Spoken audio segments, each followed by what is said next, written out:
birgina qilingan noto'g'ri harakat bemorni bir umrga nogiron qilishi mumkin edi. Bundan 2 yil avval avtohalokat natijasida bir patsientni biz yotqizdik, gospitalizatsiya qildik. Patsientimizni tekshirish tomografiya natijasida quyidagi narsa aniq bo'ldiki, bu kishida umurtqa pog'onasining to'liq ikkiga bo'linib ketishi. Shu holatni yanada aniqroq bilish uchun biz to'liq obzor rentgenografiya tekshirishlaridan ham o'tdik. Dastlab bemorni operatsiyaga olishga juda ko'p qarama-qarshiliklar bo'ldi.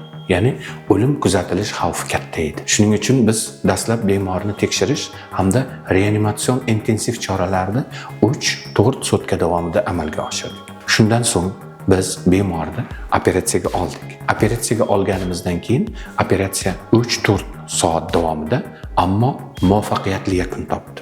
Operatsiyadan so'ng bemorimizda qon bosimi tiklandi, boshqa muhim hayotiy a'zolar funksiyasi o'z me'yoriga qayta boshladi. Shu yo'nalishda biz davo muolajalarini davom ettirdik. Qayta tekshirdik, qayta tomografiya tekshiruvlaridan o'tkazdik. Operatsiyamizni muvaffaqiyatli o'tganligiga ishonch hosil qilgandan keyin bemorimizga reabilitatsiya uchun o'zi yashab turgan hududga javob berdik. Hozirgi kunda bilishimga qaraganda shu bemorimiz sog' salomat hayotga qaytgan, yurayotgan ekan.